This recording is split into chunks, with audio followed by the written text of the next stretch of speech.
All right, ready to dive into one of history's greatest mysteries.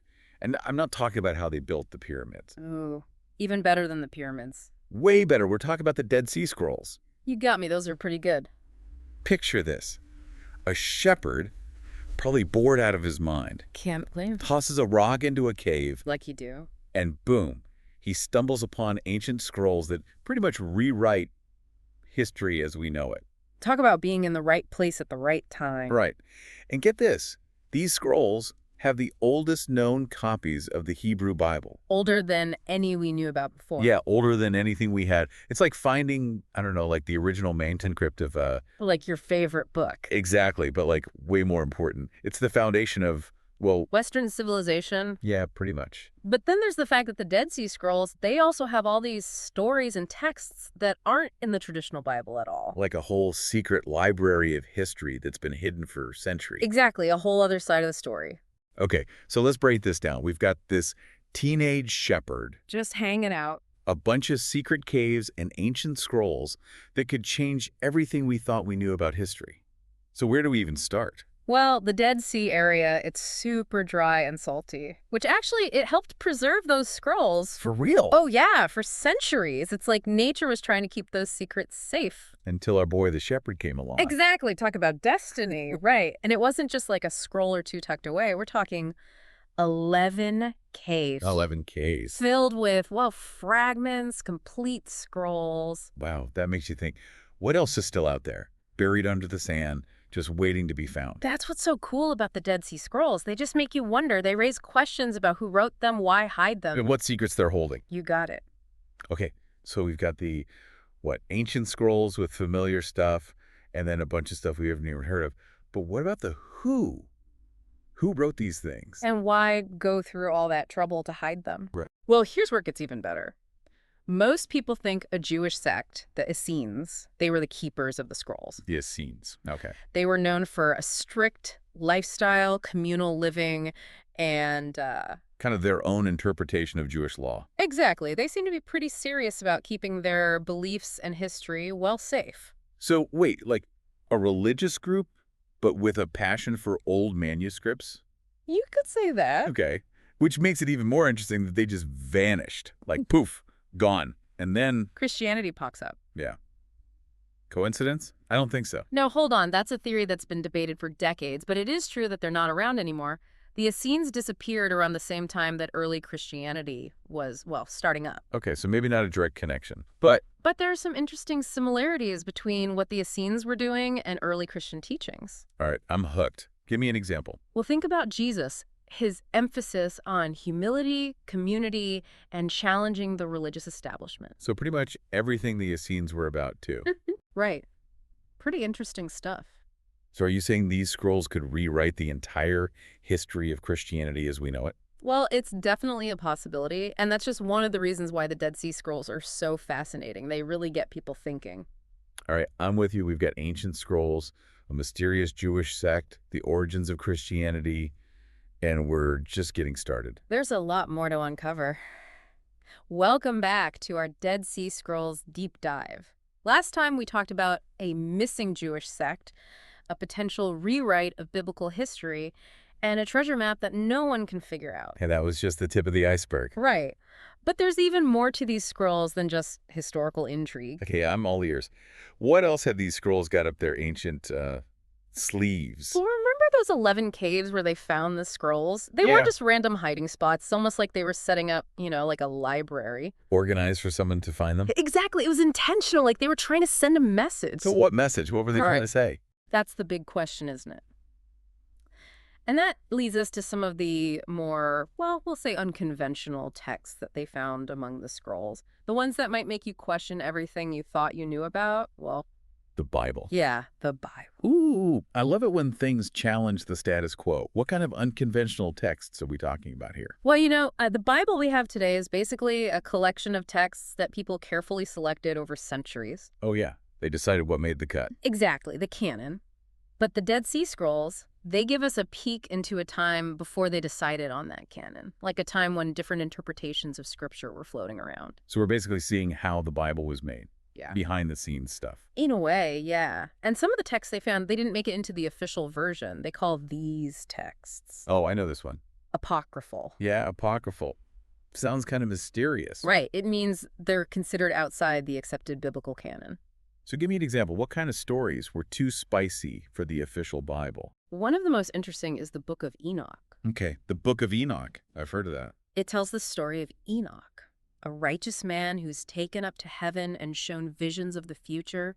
There's prophecies about the coming of a Messiah and a final judgment, stuff you see in the New Testament. What's so controversial about that? Well, it's got some pretty out there stuff that didn't make it into Sunday school lessons. We're talking about like fallen angels. Fallen angels? Yeah, and giants.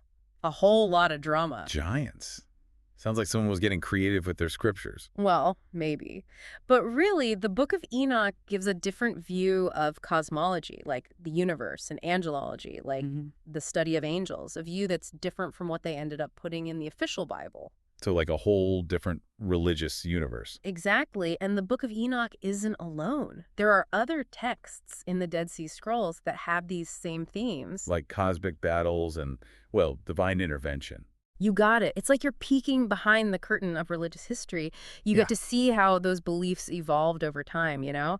How things went from messy and complicated to the set-in-stone stuff we have now. Okay, so we've got these texts that give us alternate versions of Bible stories. But it sounds like there's even more. What else is hiding in these scrolls? Well, how about a war manual disguised as religious text? A war manual. Yeah. Like ancient military strategy. Or Game of Thrones. It's a little of both, actually. There's one scroll, they call it the War Scroll. It describes this huge battle between good and evil. It reads like a prophecy, but it gets super detailed about military stuff. Formations, weapons, tactics, the whole 9 yards. So they were writing apocalyptic fan fiction, but with real battle plans. It's a little more than that. The War Scroll is a crazy mix of, religious zeal and actual military know-how. It gives us a glimpse into the minds of this community that was, facing real danger, and they were trying to understand those threats through their faith. So they were preparing for war, both literally and spiritually. It seems that way. And it makes you think about the historical context of the scrolls, what was going on back then, the role of religion, all that. This is wild. We went from a shepherd throwing rocks into a cave to fallen angels and giants to, like, ancient war manuals. It's like we're discovering a whole world we never knew existed. And we're not even done yet. There's so many surprises in the Dead Sea Scrolls. And in the next part, we're going to talk about how scholars are using technology to figure all this stuff out. Welcome back.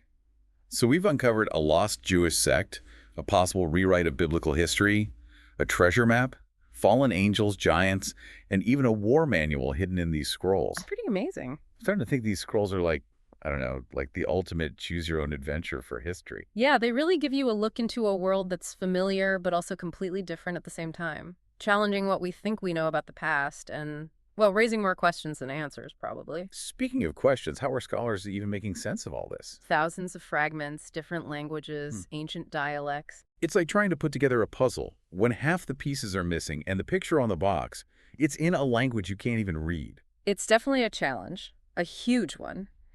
But scholars have some tricks up their sleeves. Oh, yeah. They're using technology to put the pieces together, literally. Okay, now we're talking. Give me the tech breakdown. How is technology changing the Dead Sea Scrolls game? Well, some of these fragments, they're super fragile, like barely there. Yeah, I can imagine. And if you try to study them the old way, you could actually damage them even more. But now we have high-resolution imaging. They can see things we never could before. So like CSI, but for ancient scrolls. Exactly. They can basically unroll scrolls virtually, piece together fragments, even analyze the ink and the parchment, all that to figure out how these texts were created. Wow. And there's more. Digital databases, they let scholars compare pieces from different collections all around the world. And AI. AI, really? Oh, yeah. They're using it to translate languages and analyze the text. AI reading ancient scrolls? That just blows my mind.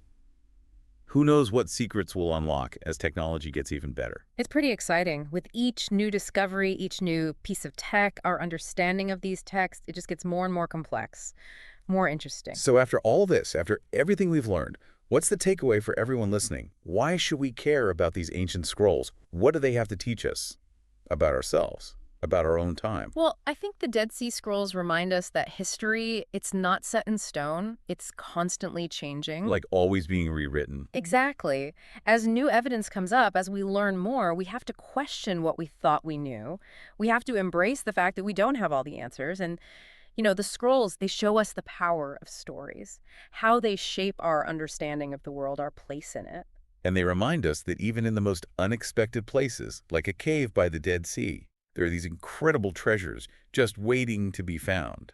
That's right. The Dead Sea Scrolls, they're a testament to human curiosity, that need to learn, to know more. They challenge us to keep exploring, keep asking questions, and never stop searching for those hidden truths that connect us to the past, the ones that illuminate the present and make us wonder about the future. Well, that wraps up our Dead Sea Scrolls deep dive. We went back in time, explored ancient texts, and tried to unravel some mysteries that might never be fully solved. But one thing's for sure. The Dead Sea Scrolls, they make us think. They remind us that the past, it's not really gone. It's still here, waiting for us to rediscover it, to see it in a new light and, well, bring it back to life. So until next time, keep exploring, keep asking questions, and never stop looking for those hidden treasures of knowledge. They're out there just waiting to be found.